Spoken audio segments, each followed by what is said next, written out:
अब तीसरी कहानी आपको देते हैं।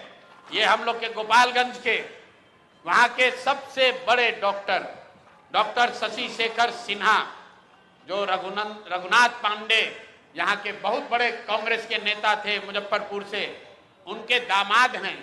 हम लोग के साथ मांझी से लड़ रहे इस राज्य के बहुत बड़े कानूनविद वाईवी गिरी जी के क्लासमेट और दोस्त हैं। और हम लोग के पार्टी में विनीता विजय जी, जो वरीय नेत्री हैं, कोर कमेटी की, एग्जीक्यूटिव कमेटी की मेंबर हैं, ये डॉक्टर साहब उनसे भी जुड़े रहे।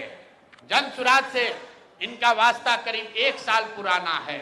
मेरी सभाओं में, हम लोग की बैठकों में लगातार आते रहे। इनको जन सुराज का उम्मीदवार बनाया गया गोपालगंज से। ये उनका ट्वीट है, मैं पढ़ देता हूं। 4 दिन पहले इन्होंने ट्वीट किया, आज का दिन परिवर्तन का प्रतीक, डॉक्टर शशि शेखर सिन्हा जी का नामांकन, जनता की जीत की शुरुआत।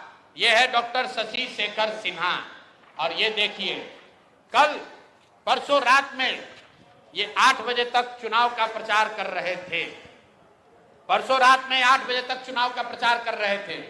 रात में 11 बजे के बाद वहां के भाजपा के एमएलसी और अन्य कई बड़े नेता डॉक्टर साहब के पास पहुंचे और इन पर हर तरह का दबाव बनाकर ये मजबूर किया कि आप चुनाव में अपना नामांकन वापस लीजिए। कल सुबह मेरी सबसे पहले जब मुझे ये सूचना मिली तो डॉक्टर वाईवी गिरी जी ने इनसे लंबी बात की फोन पर। इन्होंने कहा कि नहीं, मैं बिल्कुल जन सुराज के साथ हूं, किसी भी तरीके से पीछे हटने का सवाल नहीं है। उसके बाद मेरे से इनकी फोन पर बात हुई है। 11 बजे मैं आपको फोन का कॉल रिकॉर्ड जारी कर सकता हूं। 11 बजे डॉक्टर साहब से बात हुई है। डॉक्टर साहब ने कहा है कि प्रशांत जी, हम पर थोड़ा दबाव बना रहे हैं लोग, लेकिन मैं पूरी तरीके से आपके साथ हूं। उसके 2 घंटे के बाद डॉक्टर साहब अपने घर से निकले और जाकर अपना नामांकन वापस करने का आवेदन दे दिया। और अपना फोन, अपना सारा सार्वजनिक कॉन्टैक्ट उन्होंने बंद किया हुआ है।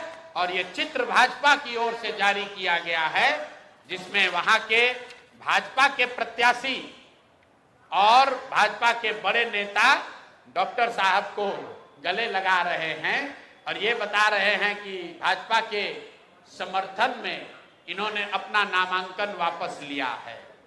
ये आपको मैं 3 जो घटना हुई है, इससे आपको अवगत कराना चाहता हूं। बात 3 प्रत्याशियों की नहीं है, क्योंकि जन सुराज के 240 योद्धा भी हैं मैदान में। भाजपा को हराए बगैर, एनडीए को उखाड़े बगैर मानेंगे नहीं। और 14 तारीख को परिणाम आएगा, दूध का दूध, पानी का पानी हो जाएगा। लेकिन ये जो माहौल